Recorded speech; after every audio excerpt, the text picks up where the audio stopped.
Welcome back to the Kawai Piano Masterclass series. Today, we are going to focus on something very essential and important, hand arrangement, also known as hand facilitation.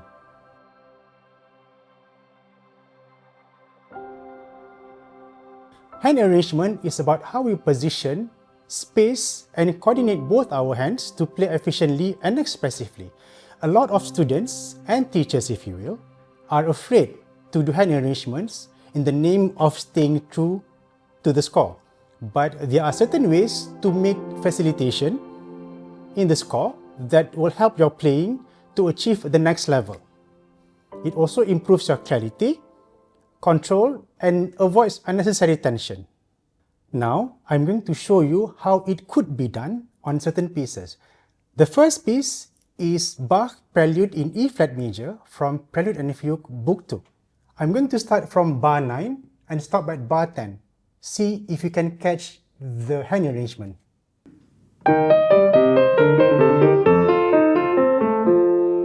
If you were to look at the score, it should be played this way, rather than. So that is hand facilitation. It helps the left hand to have more time playing the part instead of jumping abruptly.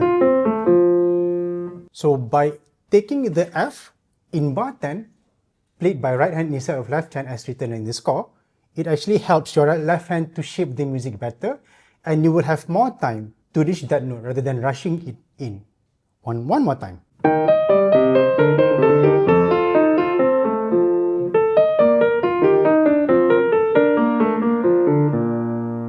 Another example from the same piece, it's from bar 17 to bar 19.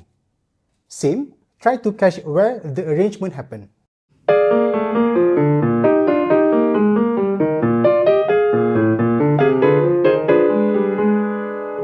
The arrangement happens here. Instead of playing this with right hand, which will sound a little bit jagged and disconnected, we take the bottom G and play with our left hand. This is not what Bach wrote in the score, but bearing in mind, he had a different instrument back then, not a piano, a harpsichord. It works differently in terms of sound and mechanism. So that kind of fingering may work on that instrument, but for playing the same piece on the piano may need this kind of facilitation. Now, our next example comes from Beethoven Tempest Sonata, the first movement. The opening features arpeggios and dramatic shifts. Without thoughtful hand arrangement, these passages could be difficult and awkward. I'm going to play this in its original notation.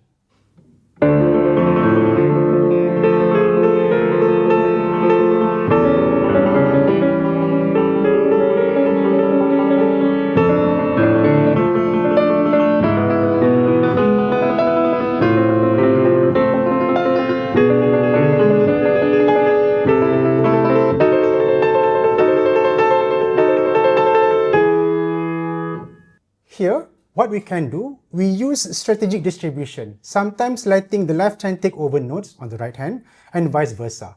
To maintain flow and keep musical coherence, it's about letting hand works together side by side.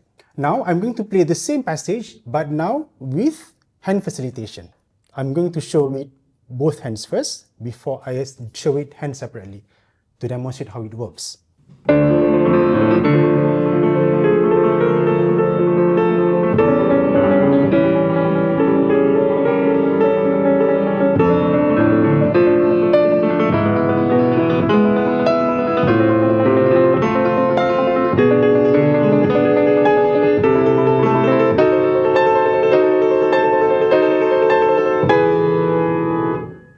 Now, I'm going to show this hand separately. So the left hand, then we jump,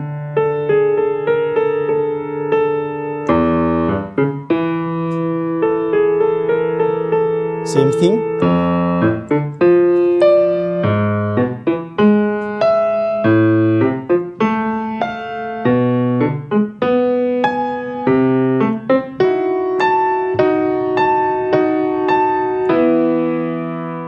This helps you to shape the melody better and also control between both hands.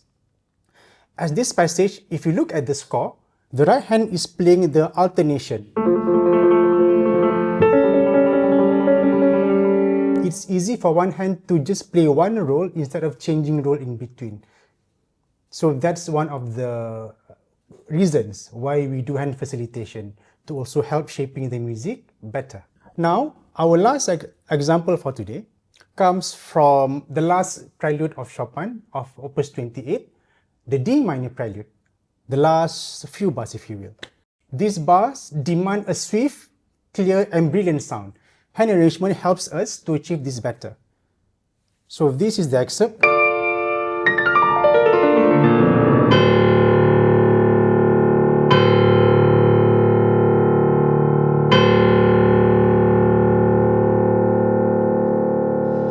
That was with hand arrangement. Now, without the hand arrangement.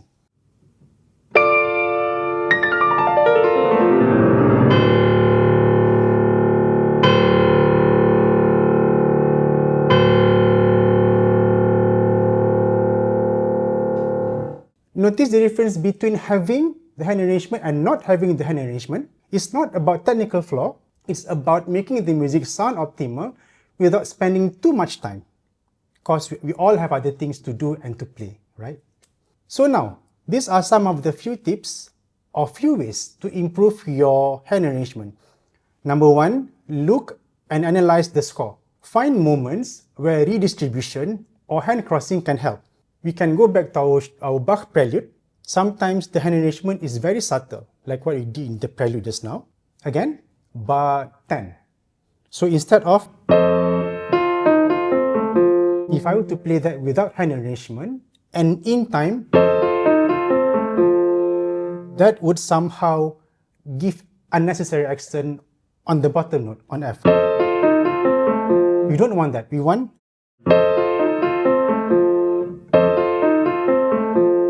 because left hand doesn't have to jump immediately. So we have to find the spots that works with this hand arrangement. Again, it's not everywhere, but sometimes it's just some one or two notes that really make all the difference in your performance and practice. Number two, practice slowly. Focus on transitions and spacing between hands, like what we did in Chopin just now.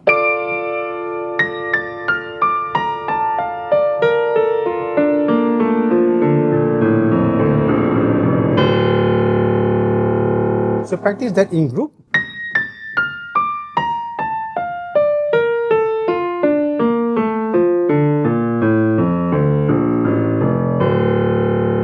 Of course, we do this slowly first, then we can progressively go faster.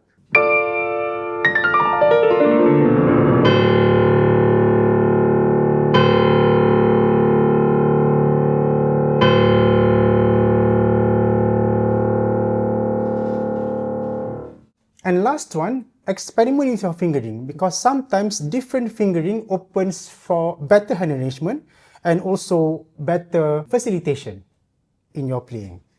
Remember, everyone has different hand structure, everyone has different preferences. There is no one fingering that works best for everyone. You have to experiment, especially when you are doing this hand facilitation. We can go back to our Beethoven from the same passage. So say if you want to do it, or some prefer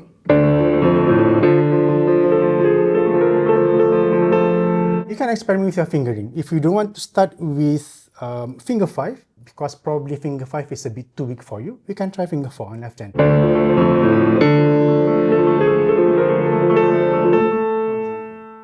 So hand facilitation also involves experimenting with the best fingering that works for you. Remember, what works for you, what works for me, may not work for other people. It's very individual. So hand arrangement is the foundation of fluid, expressive playing. It's how we move with ease, shape phrases with intention, and bring out the best in our music. So take time to explore it and let your hands feel their natural flow. Thank you for joining me for this episode. I hope you have learned something from the Piano Masterclass series that you can work on and apply into your performance and practice. All the best!